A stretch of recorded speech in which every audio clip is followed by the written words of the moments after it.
Isang pinagpalang araw sa inyong lahat. Tayo po'y magdinilay sa salita ng Diyos, ang pinagmumulan ng awan ng ating buhay, ang salitawa.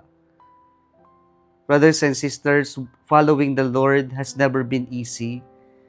It has never been like a walk in a park.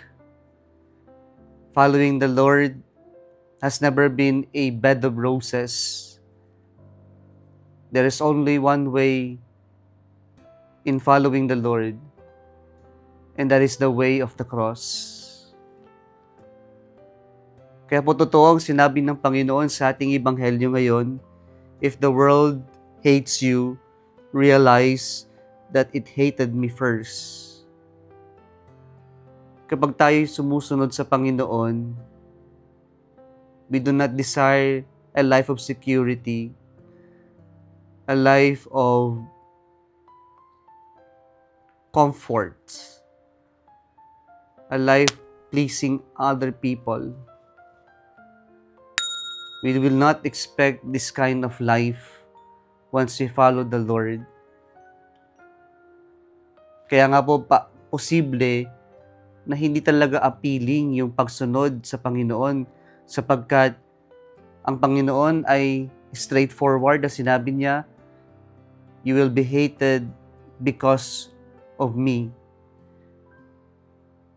Pero sa kabila nito, huwag nating kakalimutan, kahit na tayo kamuyan ng sanlibutan, kapag ang Diyos tayo panig, walang mawawala sa atin, everything is but a gain.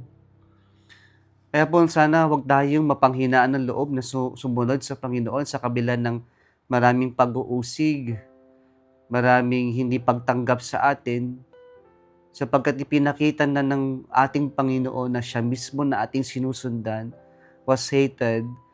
Why? Because many people would not like to conform their lives to the teaching of our Lord.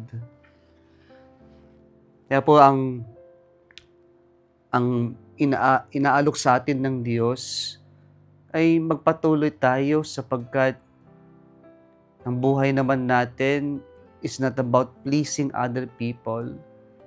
It's not simply being accepted by all people, but it's a matter of living a life na talagang may fulfillment and meaning ang buhay natin.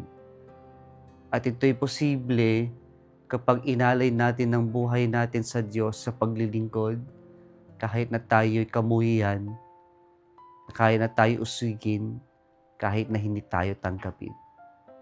Tayong matakot, ipagpatuloy lang nating sumunod sa Diyos. Kung nagustuhan mo ang video na ito, huwag kalimutang mag-like, share at mag-subscribe sa Salitawa Facebook page and YouTube channel. Muli isang pinagpalang araw sa inyong lahat.